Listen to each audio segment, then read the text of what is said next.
الحمدللہ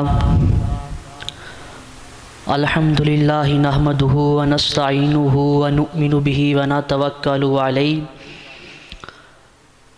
ونعوذ باللہ من شرور انفسنا ومن سیئات اعمالنا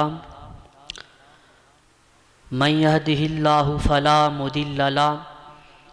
ومن یضللہ فلا ہادی له ونشهد ان لا الہ الا اللہ ونشهد ان محمدا عبدہ ورسولہ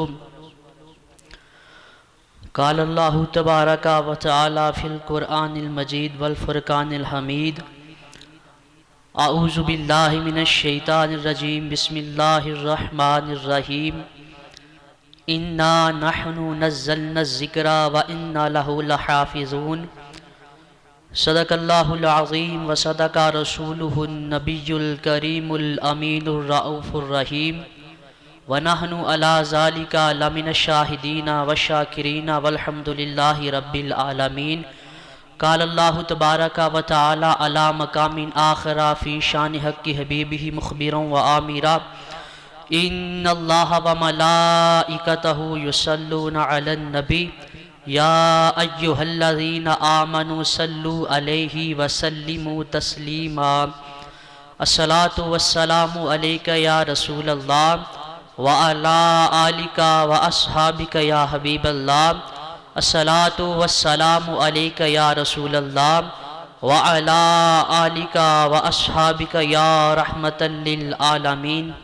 سامعین ذی وقار، اللہ تبارک و تعالی نے انسانوں کو خلق فرمایا، تو خلق فرمانے کے بعد اللہ تبارک و تعالی نے حضرت انسان کو شتر بے مہار کی طرح نہیں چھوڑا، بلکہ اللہ تبارک و تعالی نے جہاں انسان کی دنیاوی ضرورتوں کے لیے سامان مہیا فرمایا، وہاں اللہ تبارک و تعالی نے انسان کی خدایت کے لیے انبیاء اور رسول کو دنیا کے اندر مبعوث فرمایا، اور اللہ تبارک و تعالی نے اپنے رسولوں کو کتابوں اور صحیفوں سے نوازا۔ اللہ تبارک و تعالی نے جتنی بھی کتابیں نازل فرمائیں یا جتنے بھی صحیفے نازل فرمائے، اللہ تبارک و تعالی نے ان کی حفاظت کی ذمہ داری اپنے ذمہ کرم پر نہیں لی، بلکہ جتنی قرآن عظیم کے علاوہ کتابیں نازل ہوئی ان کی حفاظت کی ذمہ داری ان کے علماء کے سر پہ رکھی کہ ان کی حفاظت ان کے علماء کریں گے۔ اب انسان جتنا بھی کامل ہو وہ کسی نہ کسی معاملے میں مار کھا جاتا ہے اور کمی یا کوتاہی کر بیٹھتا ہے، سوائے انبیاء کے اور رسول کے اور فرشتوں کے۔ قرآن عظیم و عظیم کتاب ہے کہ جس کی تنزیل بھی اللہ کی طرف سے ہوئی، یعنی جو نازل بھی اللہ کی طرف سے ہوئی، اور جس کی حفاظت کی ذمہ داری بھی اللہ تبارک و تعالی نے اپنے ذمہ کرم پر لی۔ قرآن عظیم سے پہلے جتنی کتب نازل ہوئیں، کسی کتاب کی ذمہ داری اللہ نے اپنے اوپر نہیں لی کہ اس کی حفاظت میں کروں گا، تو جب اللہ نے حفاظت کی ذمہ داری نہیں لی تھی تو اس وجہ سے جو قرآن عظیم سے قبل کتب نازل ہوئیں ان میں تحریف کی گئی، ان کے اندر رد و بدل سے کام لیا گیا، اور قرآن عظیم کی حفاظت کی ذمہ داری چونکہ اللہ نے لی تھی، اس وجہ سے قرآن عظیم کے اندر کسی معنی میں بھی زیر زبر کی بھی کوئی تحریف یا کمی بیشی نہیں کی جا سکی۔ دیکھیے کسی چیز کی اہمیت اس اعتبار سے بھی ہوتی ہے کہ اس کو نازل کرنے والا یا بھیجنے والا کون ہے۔ اس وقت اگر کسی بندے کو حاکم وقت بھیجے کسی کے پاس تو اس بندے کی بڑی اہمیت ہوتی ہے۔ اس کی اہمیت اس وجہ سے ہوتی ہے کہ اس کو بھیجنے والا کوئی عام بندہ نہیں ہے، بلکہ اس کو بھیجنے والا حاکم وقت ہے۔ تو جب حاکم وقت کسی بندے کو بھیجے دوسرے کی طرف تو اس بھیجے گئے بندے کی اہمیت ہوتی ہے، اور اہمیت اس کی اس وجہ سے ہوتی ہے کہ بھیجنے والا کوئی عام نہیں ہے بلکہ حاکم وقت ہے۔ تو جس طرح اس بندے کی اہمیت اس اعتبار سے بڑھ جاتی ہے کہ وہ خود نہیں آیا اور نہ کسی عام بندے کا بھیجا گیا ہے بلکہ حاکم وقت کا بھیجا گیا ہے۔ تو قرآن عظیم کی طرف اگر ہم دیکھیں تو اللہ رب العزت ارشاد فرماتا ہے اِنَّا نَحْنُ نَزَّلْنَا الذِّکْرَ، کہ قرآن کو نازل کرنے والا کوئی اور نہیں ہے، رب فرماتا ہے ہم نے خود اس قرآن کو نازل کیا۔ اب تنزیل کی نسبت دوسری جگہ اللہ نے فرمایا تنزیل من رب العالمین، فرمایا قرآن نازل کیا گیا ہے اس رب کی طرف سے جو جہانوں کا پالنے والا ہے۔ اور یہ اس اعتبار سے بھی جواب ہے کفار کے لیے کہ کفار نبی اکرم صلی اللہ علیہ وآلہ وسلم کو جو تانے دیا کرتے تھے، جو حضور علیہ السلام پر وہ تان و تشنیع کا بازار گرم کرتے تھے، ان میں سے ایک تانا یہ بھی دیتے تھے کہ یہ جو آیتیں آ کے پڑھتا ہے، یہ جسے قرآن کہتا ہے یہ خود گڑھ کے لے آتا ہے، یہ کسی کا شاگرد ہے اور اس کا نعوذ باللہ جو استاذ ہے وہ اسے گھڑ کر یہ دیتا ہے الفاظ اور یہ آگے آ کے کہتا ہے کہ یہ قرآن کی آیات ہیں۔ تو اللہ تبارک و تعالیٰ نے بڑے دو ٹوک الفاظ میں اور بڑے واضح الفاظ میں یہ بتا دیا کہ قرآن عظیم کسی اور کی طرف سے نازل نہیں ہوا اور نہ یہ حضور کسی سے سیکھ کر نعوذ باللہ یہ آیتیں تمہارے سامنے پیش کر رہے ہیں، بلکہ فرمایا اِنَّا نَحْنُ نَزَّلْنَا الذِّکْرَ، اِنَّا ہم نے، نحنو پھر نحنو جمع متکلم کا صیغہ، اور جمع متکلم کا صیغہ اس وجہ سے بھی ذکر کیا جاتا ہے کہ جب اس سے تعظیم مقصود ہو۔ اللہ تو ایک ہے، سورۃ الاخلاص کے اندر اللہ نے ارشاد فرمایا قُلْ هُوَ اللَّهُ أَحَدٌ، کہہ دیجئے وہ اللہ اکیلا ہے۔ تو جب اللہ اکیلا ہے تو اللہ نحنو کیوں کہتا ہے؟ اللہ یہ کیوں فرماتا ہے کہ نحنو ہم نے نازل کیا؟ جب کوئی اکیلا ہو تو وہ کہتا ہے میں نے نازل کیا، تو اللہ جب اکیلا ہے تو نحنو کیوں کہہ رہا ہے؟ جمع متکلم کا صیغہ کیوں استعمال فرما رہا ہے؟ تو اس کی وجوہات میں سے ایک وجہ یہ ہے کہ جمع کا صیغہ تعظیم کے لیے بھی بولا جاتا ہے، مقام و مرتبہ کے اظہار کے لیے بولا جاتا ہے، تو تعظیم میں اور مقام و مرتبہ میں اللہ رب العزت سے بڑھ کر کوئی ہو ہی نہیں سکتا، کیونکہ اللہ کے علاوہ جو کچھ ہے وہ سارے کے سارا مخلوق ہے اور مخلوق کبھی بھی خالق کا مقابلہ نہیں کر سکتی۔ تو اللہ نے فرمایا اِنَّا نَحْنُ نَزَّلْنَا، اب اِنَّا میں بھی ہم نے، نَحْنُ پھر ہم نے، نَزَّلْنَا پھر ہم نے، تاکید لگا کے اللہ بتا رہا ہے۔ اللہ تاکید نہ بھی لگاتا تو اللہ ایک لفظ سے بھی بیان فرما دیتا تو ہم اس کے آگے سر تسلیم خم کرتے، لیکن اس کے باوجود اللہ نے بے شمار مرتبہ یہ تاکیدیں لگا کے بتا دیا کہ خبردار کسی کے وہم و گمان میں یہ بات نہ آئے کہ محمد مصطفیٰ جو آیات پیش کر رہے ہیں، جو قرآن عظیم کی آیات بینات کی تلاوت کر رہے ہیں، کوئی یہ نہ سمجھے کہ کسی سے سیکھ کر یہ تلاوت کر رہے ہیں، بلکہ اس کو ہم نے نازل کیا، اور ہم نے نازل کیا ہماری طرف سے تنزیل ہونے کے بعد رسول اکرم صلی اللہ علیہ وسلم قرآن کی آیات کی تلاوت فرماتے ہیں۔ تو اللہ نے ایک تو تنزیل کی نسبت اپنی طرف کی کہ قرآن کو نازل کرنے والے ہم ہیں، اور پھر فرمایا ہم اس کی حفاظت بھی کرنے والے خود ہیں۔ تو کسی چیز کی اہمیت ایک تو اس اعتبار سے ہوتی ہے کہ بھیجنے والا کون ہے، تو قرآن عظیم کو بھیجنے والا رب کائنات ہے کہ جس سے بڑھ کر کوئی مقام و مرتبے والا نہیں ہو سکتا۔ اب اس کے علاوہ کسی چیز کی اہمیت اس اعتبار سے بھی ہوتی ہے کہ اس کو لا کون رہا ہے اور کس کی طرف لا رہا ہے اور کس کے لیے لا رہا ہے۔ دیکھیے یہ جو باتیں میں آپ کے سامنے پیش کر رہا ہوں، میرا یہ حسن ظن ہے کہ آپ میں سے اکثر و بیشتر ان باتوں کو جانتے ہیں،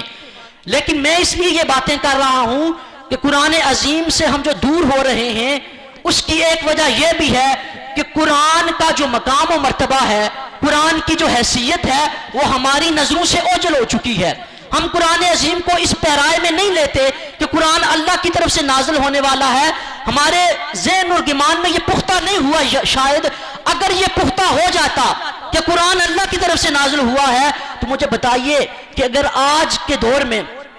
آپ میں سے کسی کی طرف پرائم منسٹر آف پاکستان کا خط آ جائے تو وہ اسے کھول کے پڑھے گا، اور اگر وہ ایسی زبان میں ہے کہ جس زبان کا ترجمہ آپ کو نہیں آتا تو یقیناً آپ کوشش کریں گے کہ اس کا ترجمہ کیا جائے، اور اگر آپ کو نہیں آتا تو کسی بندے کو آپ لے آئیں گے، اگر وہ بندہ آپ سے پیسے لے ترجمہ کے آپ پیسے دیں گے اسے، وہ کیوں دیں گے؟ کہ یہ بھیجنے والا پرائم منسٹر ہے، وزیر اعظم ہے وقت کا۔ تو مجھے بتائیں اگر کسی کے پاس وقت کے وزیر اعظم کا خط آ جائے تو اس کے دل کے اندر جستجو ہوتی ہے، اس کے دل کے اندر بڑی طلب ہوتی ہے کہ میں اسے پڑھوں تو صحیح یہ کہہ کیا رہا ہے، اس نے میری طرف خط بھیجا ہے تو مجھے دیکھنا چاہیے کہ یہ مجھے پیغام کیا دے رہا ہے۔ تو وقت کا وزیر اعظم اگر خط بھیجے تو دل میں جستجو ہوتی ہے، تو رب العالمین اگر پیغام دے رہا ہے ہمارے لیے، قرآن عظیم جو بنی نوع انسان کے لیے اور قیامت تک آنے والے ہر فرد کے لیے پیغام ہے، اگر ہمارے دل میں یہ پختہ بات ہوتی کہ یہ رب کی طرف سے نازل ہوا اور ہماری طرف نازل ہوا، تو ہم اس کی تعلیم کے لیے، اس کو سیکھنے کے لیے یقیناً تگ و دو کرتے۔ تو اللہ تبارک و تعالی نے قرآن عظیم کو کس پر نازل کیا اور کس کے ذریعے نازل کیا اور کس کے لیے نازل کیا؟ میں نے عرض کیا کسی چیز کی اہمیت اس اعتبار سے بھی ہوتی ہے۔ تو اللہ تبارک و تعالی نے ارشاد فرمایا، لے کر کون آیا؟ فرمایا نازل بہ الروح الامین، قرآن کو لے کر آنے والے روح الامین ہیں، اور روح الامین سے مراد حضرت جبرائیل علیہ السلام ہیں۔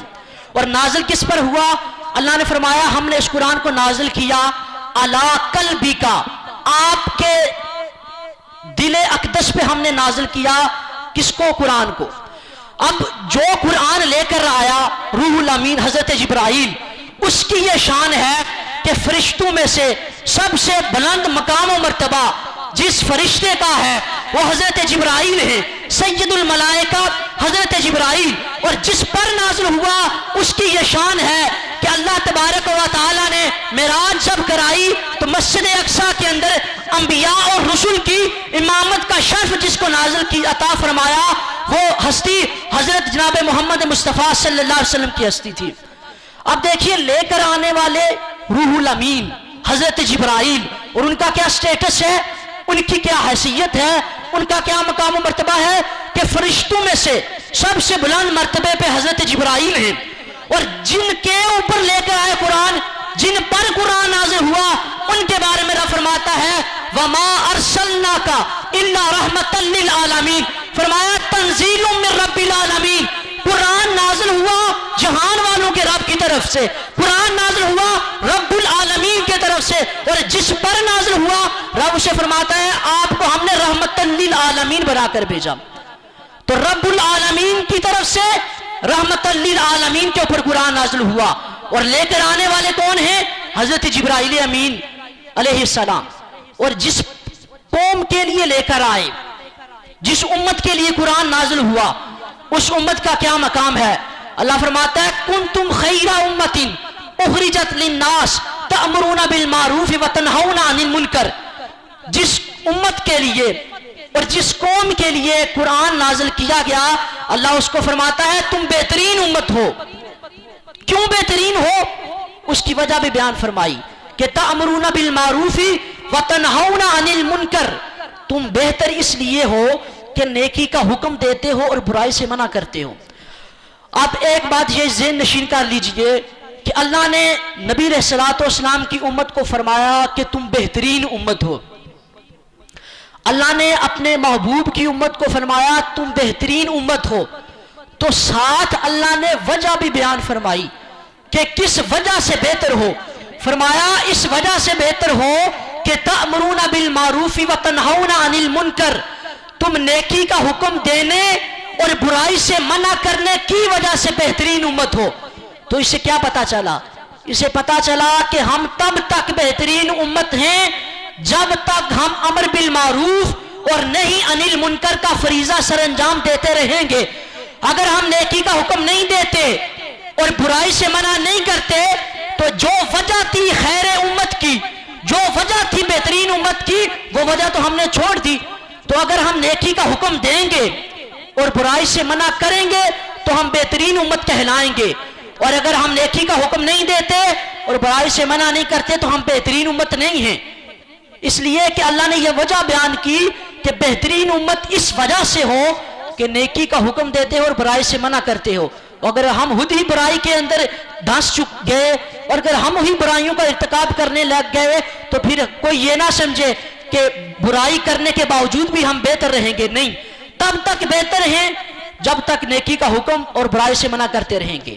تو اللہ تبارک و تعالیٰ نے فرمایا قرآن نازل کیا گیا رب العالمین کی طرف سے، اور نازل کس پہ ہوا؟ نبی اکرم صلی اللہ علیہ وسلم پر۔ اور کس کے لیے نازل ہوا؟ ہمارے لیے نازل کیا گیا، ہماری رشد کے لیے، ہماری ہدایت کے لیے، ہمیں یہ بتانے کے لیے کہ تم نے کون سے کام کرنے ہیں اور کن کاموں سے تم نے باز رہنا ہے، اس لیے قرآن عظیم کو نازل کیا گیا۔ اب اللہ تبارک و تعالیٰ نے یہ بتا دیا کہ قرآن رب کی طرف سے نازل ہوا۔ اس کی دلیل اللہ نے ایک اور جگہ قرآن عظیم میں دی۔ اللہ نے فرمایا افلا یتدبرون القرآن، کیا قرآن میں تدبر نہیں کرتے؟ کس اعتبار سے تدبر نہیں کرتے؟ کہ اگر یہ ہوتا من عند غیر اللہ لوجدوا فیہ اختلافا کثیرا۔ میں نے آپ سے عرض کیا پہلے کہ کفار کی طرف سے یہ اعتراض تھا کہ قرآن عظیم نعوذ باللہ حضور گڑ کر لاتے ہیں، اپنی طرف سے آیتیں بنا کے لاتے ہیں، کسی سے سیکھ کر لاتے ہیں۔ اللہ نے اس کا جواب ایک اس آیت میں دیا کہ قرآن میں تو غور و فکر نہیں کرتے۔ وَلَوْ كَانَ مِنْ عِنْدِ غَيْرِ اللَّهِ، اگر یہ قرآن اللہ کی طرف سے نہ ہوتا، اگر قرآن کسی بندے کی طرف سے ہوتا تو لَوَجَدُوا فِيهِ اخْتِلَافًا كَثِيرًا، تو قرآن میں بہت سارا اختلاف ہوتا، قرآن میں تضاد ہوتا، قرآن میں کسی جگہ کوئی بات ہوتی اور دوسری جگہ اس کے مخالف بات آ جاتی۔ تو اللہ نے فرمایا کہ اگر تم قرآن میں تدبر کرو گے تو تمہیں پتہ چل جائے گا کہ قرآن کے اندر کوئی اختلاف نہیں ہے، قرآن کی آیتیں آپس میں ٹکراتی نہیں ہیں، قرآن کا مضمون آپس میں نہیں ٹکراتا۔ وہ یہ دلیل اس لیے دی کہ بندہ اگر کوئی کتاب لکھتا ہے آج کے دور میں، اور یہ ہوا بھی ہے واقعہ کہ بڑے بڑے علماء کتابیں لکھ کے چلے گئے، اور ان کے بعد والے لوگوں نے جب کتاب کا مطالعہ کیا تو انہوں نے کہا کہ شروع میں انہوں نے کوئی بات کی ہے اور بعد میں اس کے مخالف کہی ہے۔ لکھنے والا ایک ہے اور شروع میں کچھ کہہ رہا ہے اور آخر میں اس کے برخلاف کہہ رہا ہے۔ تو اللہ بتا رہا ہے کہ نازل کرنے والے جب ہم ہیں، جب تنزیل من رب العالمین ہے، تو یہ ممکن ہی نہیں ہے کہ قرآن کے اندر تضاد اور تخالف پایا جائے۔ تو جب قرآن کے اندر کوئی متضاد باتیں نہیں ہیں، ایسا نہیں ہے کہ ایک جگہ کچھ فرمایا گیا ہو اور دوسری جگہ اس کے برخلاف کہا گیا ہو، جب ایسی بات نہیں ہے تو یہ واضح ہو گیا کہ قرآن کسی اور کی طرف سے نہیں نازل کیا گیا بلکہ تنزیل من رب العالمین، قرآن جہان والوں کے رب کی طرف سے نازل کیا گیا۔ تو قرآن نازل کیا گیا جہان والے کے رب کی طرف سے۔ اس کی دلیل کیا دی اللہ نے؟ ایک فرمایا کہ اگر اللہ نازل نہ کرتا من عند غیر اللہ، اللہ کے علاوہ کوئی اور نازل کرنے والا ہوتا تو لَوَجَدُوا فِيهِ اخْتِلَافًا كَثِيرًا، تو قرآن میں تم اختلاف دیکھتے، تمہیں سمجھ نہ آتی کہ یہ کیا معاملہ، کیا ماجرا ہے کہ کسی جگہ کوئی بات کہی جا رہی ہے اور دوسری جگہ پہلی بات کے متضاد بات کہی جا رہی ہے۔ تو اللہ نے بتا دیا کہ قرآن متضاد باتوں سے پاک ہے، اور وہ اس لیے ہے کہ اس کو نازل کرنے والی ہستی رب العالمین کی ہستی ہے۔ اب قرآن عظیم کی حیثیت اس اعتبار سے بھی ہے کہ حضور کو جتنے بھی معجزے عطا کیے گئے، ان معجزوں میں سے سب سے بڑا معجزہ جو اللہ نے اپنے حبیب کو عطا کیا وہ معجزہ قرآن حکیم ہے۔ وہ کس طرح ہے کہ معجزہ کی جو تعریف ہے، معجزہ کہتے ہیں ایسی چیز کہ جس کے مقابلے میں کوئی چیز پیش نہ کی جا سکے، ایسی چیز کہ جس کے مقابل میں اور جس کی مثل میں کوئی چیز پیش نہ کی جا سکے، اسے معجزہ کہتے ہیں۔ اور فتوحات مکیہ کے اندر ابن عربی نے معجزہ کی اصطلاحی تعریف بیان کی۔ وہ کہتے ہیں معجزہ اسے کہتے ہیں ما یوجز الخلق، جو مخلوق کو عاجز کر دے۔ کس طرح عاجز کر دے؟ کہ مخلوق میں سے کوئی بھی اس کی مثل نہ لا سکے، اسے معجزہ کہتے ہیں۔ اور قرآن عظیم کے اندر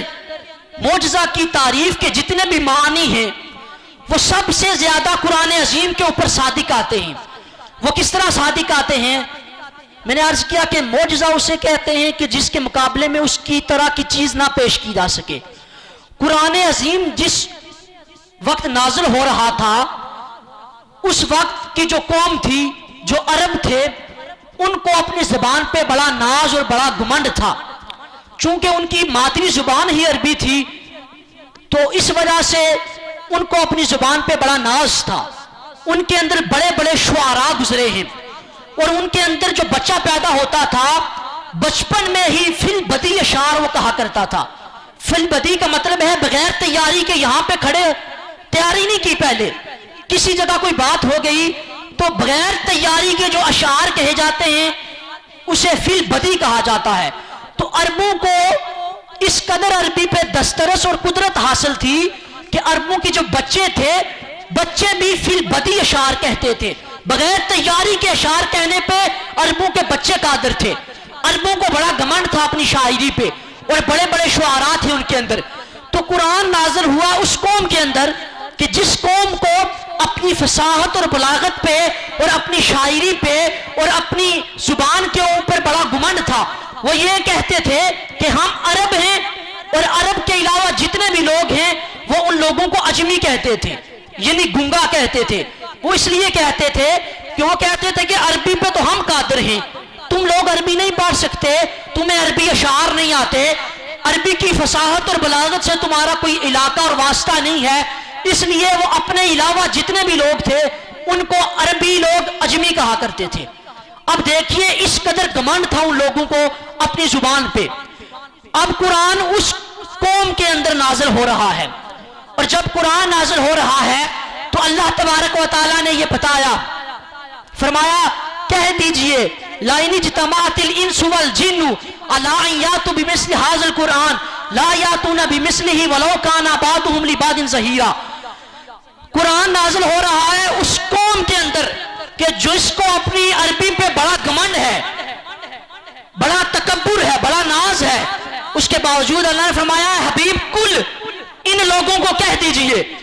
یہ لوگ جو کہتے ہیں کہ ہم عربی اور باقی سارے گونگے ہیں، ان کو تو عربی آتی ہی نہیں، عربی نہ آنے کی وجہ سے یہ گونگے ہیں، اللہ نے فرمایا حبیب ان لوگوں کو کہہ دیجئے لَإِنِ اجْتَمَعَتِ الْإِنسُ وَالْجِنُّ عَلَىٰ أَن يَأْتُوا بِمِثْلِ هَٰذَا الْقُرْآنِ لَا يَأْتُونَ بِمِثْلِهِ وَلَوْ كَانَ بَعْضُهُمْ لِبَعْضٍ ظَهِيرًا۔ اے حبیب کہہ دیجئے سارے کے سارے اگر عربی لوگ اکٹھے ہو جائیں، اور صرف عربی نہیں کہا، فرمایا انسان اگر اکٹھے ہو جائیں، سارے عربی اور عجمی اکٹھے ہو جائیں، اور ان کے ساتھ جن بھی اکٹھے ہو جائیں، اور اکٹھے ہونے کے بعد اگر وہ قرآن کی مثل لانا چاہیں تو اللہ فرماتا ہے قرآن کے مقابلے میں اور قرآن کی مثل میں یہ کچھ بھی نہیں لا سکتے۔ اگرچہ یہ ایک دوسرے کی مدد کریں، اگرچہ جن اور انسان ایک دوسرے کا دست و بازو بنے، اس کے باوجود قرآن کی مثل یہ کبھی بھی نہیں لا سکیں گے۔ وہ کیوں نہیں لا سکیں گے کہ جب نازل کرنے والا رب العالمین ہے تو خالق کا مقابلہ مخلوق کبھی نہیں کر سکتی۔ اس لیے اللہ نے فرمایا کہ کہہ دیجئے حبیب اگر انسان اور جن اکٹھے ہو جائیں اور اکٹھے ہو کے ایک دوسرے کی مدد کریں، اس کے باوجود یہ قرآن کی مثل اور قرآن کا مقابل پیش نہیں کر سکتے۔ تو اللہ تبارک و تعالیٰ نے یہ چیلنج دیا تھا کہ اگر یہ سارے اکٹھے ہو جائیں نہیں لا سکتے مقابلے میں۔ مقابلے میں کہاں لائیں گے کہ سورۃ الجن کے اندر اللہ نے فرمایا کہ جنوں نے اللہ کا کلام سنا۔ ہمارے ہاں مخلوق میں سے جو جن ہوتے ہیں ان کو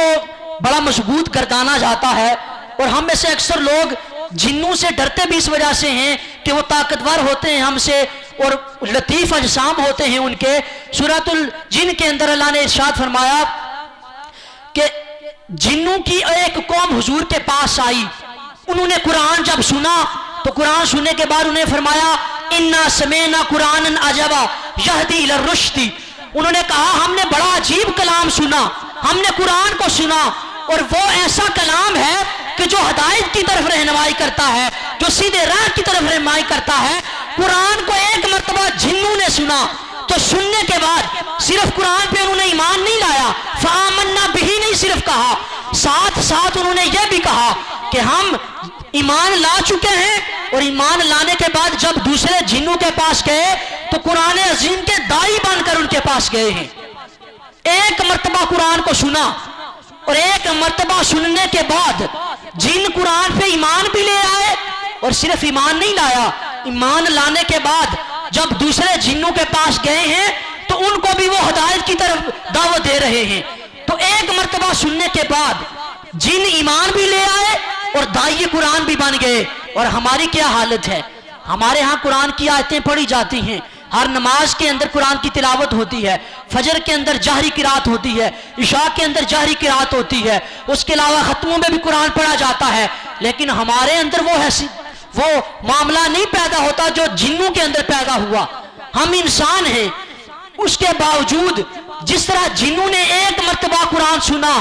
اور ایک مرتبہ سننے کے بعد قرآن پہ ایمان بھی لے آئے اور قرآن کے دائی بھی بن گئے، لیکن ہماری یہ حالت ہے کہ ہم سنتے رہتے ہیں قرآن کو، لیکن ہمارے اندر وہ طلب پیدا نہیں ہوتی. ہم قرآن کے دائی بننا تو دور کی بات، ہم قرآن کے تفسیر اور ترجمے کی طرف نہیں آتے، اور نہ ہی اپنی اولاد کو اس طرف ہم مائل کرتے ہیں کہ قرآن عظیم کی تعلیم حاصل کرو. جس طرح ہم دنیاوی تعلیم کے لیے تگ و دو کرتے ہیں، دنیاوی تعلیم کے لیے ہم کوشش کرتے ہیں، دنیاوی تعلیم کے لیے جس طرح ہم اپنا مال و زر خرچ کرتے ہیں، قرآن کی طرف تو ہماری وہ توجہ نہیں ہے. قرآن کی طرف تو ہمارا ہم قرآن کی طرف تو وہ اپنی توجہ نہیں لے کر جاتے کہ جو ہماری توجہ دنیاوی تعلیم کے لیے ہوتی ہے. اسی وجہ سے بھی ہم دنیا کے اندر ذلیل و رسوا ہو رہے ہیں. تو اللہ نے فرمایا اگر سارے جن اور انسان اکٹھے ہو جائیں اور قرآن کی مثل لانا چاہیں تو قرآن کی مثل نہیں لا سکتے. یہ تو مطلق اللہ نے فرمایا کہ قرآن کی مثل. دوسری جگہ اللہ نے فرمایا یہ لوگ کہتے ہیں کہ قرآن کو نعوذ باللہ حضور نے گڑ لیا. ام یقولون افتراہ، یہ جو کفار ہیں، جو مشرکین ہیں، وہ کہتے ہیں کہ قرآن حضور گھڑ کر لاتے ہیں، یہ قرآن اللہ کی طرف سے نہیں آیا. تو اللہ نے فرمایا یہ کہتے ہیں یقولون افتراہ کہ قرآن گھڑا گیا ہے، حضور گھڑ کے لاتے ہیں. تو کل کہہ دیجئے لے آؤ بعشر سور، اس کی مثل 10 صورتیں لے آؤ، اور تم جس کو چاہتے ہو بلا لو، مددگار اپنا جس کو رکھنا چاہتے ہو رکھ لو، لیکن تم اس کی مثل نہیں لا سکو گے. پھر ایک اور جگہ اللہ نے فرمایا کہ انہیں کہہ دیجئے، پہلے یہ فرمایا کہ یہ کہتے ہیں کہ قرآن کو گڑھ کر لایا گیا، تو اللہ نے فرمایا کل کہہ دیجئے کہ تم اس کی مثل کوئی صورت لے آؤ، اور پھر فرمایا کہ یہ اس کی مثل نہیں لا سکتے. اور پھر اللہ نے فرمایا وَإِن كُنتُمْ فِي رَيْبٍ مِّمَّا نَزَّلْنَا عَلَىٰ عَبْدِنَا، اگر تم شک کرتے ہو اس کے بارے میں جو ہم نے اپنے بندے پہ نازل کیا. یعنی اللہ نے فرمایا قرآن کے بارے میں اگر تمہارا شک ہے نا کہ یہ قرآن اللہ کی طرف سے نہیں آیا، تو اللہ نے فرمایا کہ تم اپنے مددگار بنا لو. اللہ کے علاوہ جتنے بھی تمہارے حمایتی و مددگار ہیں ان کو لے آؤ. پہلے تو اللہ نے یہ فرمایا، اور ساتھ فرمایا فَإِن لَمْ تَفْعَلُوا، اگر تمہارے مددگار سارے بن جائیں، اللہ کے علاوہ سارے تمہارے حمایتی بن جائیں، اس کے باوجود فَإِن لَمْ تَفْعَلُوا، اگر تم قرآن کے مقابل کچھ نہ لا سکو، اور ساتھ خبر دے دی فرمایا وَلَن تَفْعَلُوا، ہرگز قرآن کے مقابلے میں تم کچھ بھی نہیں لا سکتے. تو تم کیا کرو، جب تم سارے ایک دوسرے کے مددگار ہونے کے باوجود قرآن کی مثل نہیں لا سکتے، اور فرمایا ہرگز نہیں لا سکو گے، فَاتَّقُوا النَّارَ الَّتِي، تو اللہ نے فرمایا اس آگ سے ڈرو، وَقُودُهَا النَّاسُ وَالْحِجَارَةُ، اس آگ سے ڈرو کہ جس آگ کا ایندھن انسان اور پتھر ہوں گے. اُعِدَّتْ لِلْکَافِرِینَ، وہ آگ تیار کی گئی ہے کافروں کے لیے. یعنی قرآن پہ ایمان لاؤ گے تو اس صورت میں آگ سے بچو گے، اگر قرآن پہ ایمان نہیں لاؤ گے تو پھر سوچو بھی نہ کہ تم آگ سے بچ سکو گے. تو تم قرآن کی مثل نہیں لا سکتے. یہ اللہ نے چیلنج دے دیا کہ وَلَن تَفْعَلُوا، کہ ہرگز بھی تم ایسا نہیں کر سکتے. اس لیے میں نے کہا کہ حضور کو جتنے بھی معجزے عطا ہوئے ان معجزوں میں سے سب سے بڑا معجزہ قرآن ہے، کہ قرآن جب نازل ہو رہا تھا اس وقت سے اللہ نے چیلنج دیا، اور چیلنج ان لوگوں کو دیا کہ جن کو اپنی زبان پہ بڑا ناز تھا، اس کے باوجود آج تک کوئی بھی بندہ قرآن کی مثل اور قرآن کے مقابل میں کوئی آیت بھی پیش نہیں کر سکا.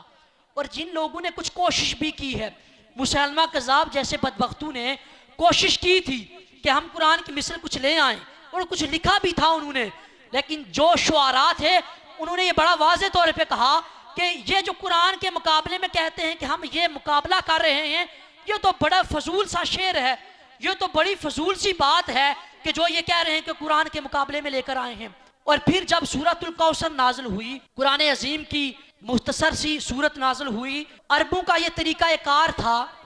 کہ وہ یہ کہتے تھے کہ جو ان کا ایسا شعر ہوتا تھا جو ان کے نزدیک بڑا کمال پر مبنی ہوتا تھا، وہ اس شعر کو کعبہ کے ساتھ لٹکا دیتے تھے.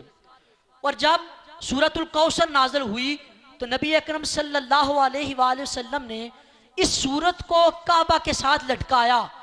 اور جب کعبہ کے ساتھ لٹکایا تو یہ سورت کے جو الفاظ تھے وہ لکھے ہوئے تھے، تو کسی عربی نے آ کے آگے لکھا تھا، اس نے کہا ان ھذا، کہ یہ جو قرآن کی آیات لکھی گئی ہیں، اس نے کہا یہ کسی بشر کا کلام نہیں ہے، اس کے اندر جو تاثیر ہے، اس کے اندر جو فصاحت اور بلاغت ہے، تو یہ اس چیز پہ دلالت کرتی ہے کہ ان ھذا لیس بکلام البشر، یہ کسی بشر کا کلام نہیں ہے۔ اور اس بات کی گواہی کفار کے بڑے بڑے سرداروں نے بھی دی ہے۔ ولید بن مغیرہ جو کفار کا سردار تھا، وہ حضور کے پاس آیا، حضور نے اس کے سامنے آیتیں پڑھی، جب حضور نے اس کے سامنے قرآن پڑھا تو وہ قرآن سننے کے بعد جب اپنے دوسرے بھائیوں کے پاس آیا، دوسرے کفار کے جو سردار تھے ان کے پاس آیا، تو ولید بن مغیرہ نے کہا کہ جو کلام محمد صلی اللہ علیہ وسلم پیش کر رہے ہیں یہ کسی بندے کا کلام نہیں ہے۔ اس نے کہا یہ جو کلام پیش کیا جا رہا ہے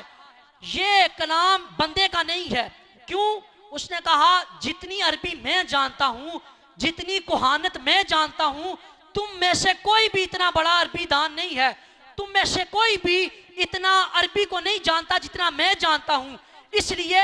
میں سب سے بڑا جب عربی کا جاننے والا ہوں تو جو کلام میں نے سنا ہے یہ کسی بندے کا کلام نہیں ہے۔ اور اس نے کہا یہ جو کلام حضور پیش کر رہے ہیں یہ کلام کبھی بھی مغلوب نہیں ہوگا، یہ قیامت تک غالب رہنے والا کلام ہے۔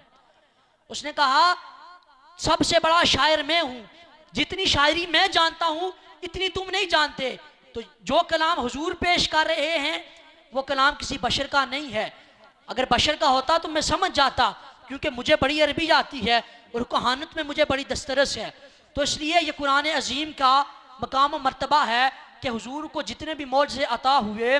ان معجزوں میں سے سب سے بڑا جو معجزہ ہے وہ قرآن عظیم ہے، کہ قرآن عظیم کے اندر چیلنج ہے کہ اگر اس کی مثل لا سکتے تو لے آؤ، اور قیامت تک یہ نہیں لا سکتے۔ تو اللہ تبارک و تعالیٰ کی بارگاہ میں دعا ہے کہ اللہ تبارک و تعالیٰ ہمیں قرآن عظیم کو پڑھ کر سمجھ کر اس پہ عمل کرنے کی توفیق عطا فرمائے۔ وما علینا الا البلاغ المبین۔